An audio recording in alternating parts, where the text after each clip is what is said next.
Have you ever thought something was going to be great, but ended up very disappointed because it ended up being terrible? You might have just made a bad decision, but you also might have been deceived.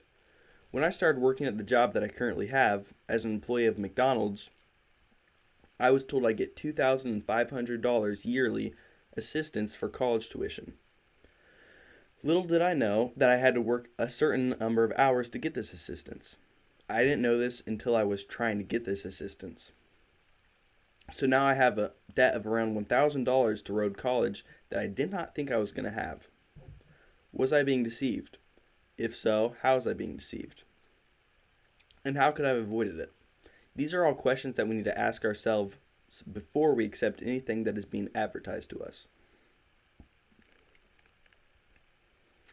Deception is arguably the most common way that we see people stolen from in our modern day society, but there are tactics that we can employ to avoid it.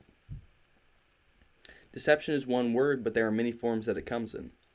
One of those forms being information that is a half truth or just a full on lie. This can be when companies leave out information that would have changed our response to the advertisement or what we were being advertised.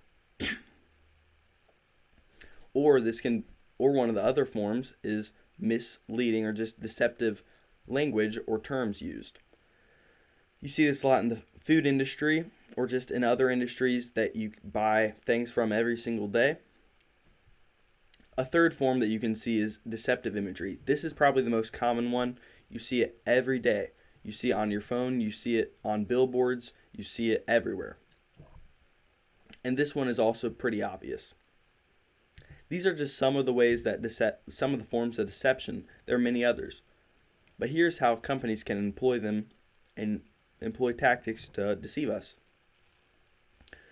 In the restaurant industry, a lot of times information's left out when they're advertising to employees.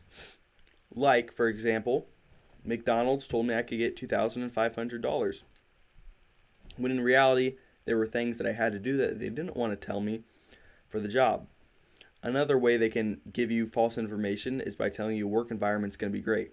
You don't really have a way to verify this, so don't trust it. Misleading information, you see it a lot in the food industry. According to Dr. Alison Keffner Burmeister and Dr. Jacob M. Burmeister, who both have a PhD in psychology, the authors of Deceptively Unhealthy Foods Targeting Parents and Children, and in the Journal of Health Psychology, parents and children both agree that craisins are healthy and Coca-Cola isn't. The percentages of parents and children that believe this is 73.7 and 68.4 that say that craisins are healthy versus 100% that say that Coke is unhealthy. How true is this? In a mini can of Coke, which is about 7.5 fluid ounces, there are 26 grams of sugar, while in a half cup of craisins, there are 58 grams of sugar. This comes out to about 27 versus 116 grams of sugar in craisins. That's almost 4 times as much in the craisins. That's more than 4 times as much in the craisin cup than in the Coke cup. Another tactic employed is the imagery. You'll see this a lot in also the food industry. When you go through a restaurant, you'll see a screen that shows you a picture of the food you're going to get. I promise you your food is probably not going to look like that. Another way you see this a lot is in low quality products.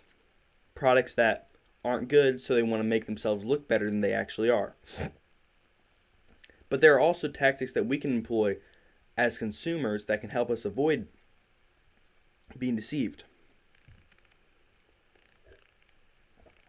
One of these tactics can be just being skeptical in general. Generally asking questions and being curious about the truth of an advertisement can lead to getting answers about it. Another way that you can use this, another way that you can avoid being misled is by having a positive attitude, surprisingly. According to the article in the academic Journal of Advertising called Positive Mood and Susceptibility to False Advertising, written by Catherine A. Latour and Michael S. Latour, Having a positive mood can actually help you cognitively access the truth of an advertisement. Another thing is that having a negative attitude while looking at an advertisement can lead you to not listening to or not paying attention or not giving it any thought of mind. Finally, researching is a great way to avoid being deceived. Double checking everything that you hear is a great way to make sure that you can't be lied to. If I would have done that, I probably wouldn't have had the debt that I have now. Deception is more common in today's society than it ever has been before. While we are being constantly bombarded from different products on our phones, whether it's online billboards, commercials, advertisements, different businesses are always trying to get us to buy their products. With all the unethical, deceptive advertising, it is important to know what deception can look like, how to find it, and disregard it. My hope is that you are able to use this information so you can avoid having to learn how to avoid deception from trial and error.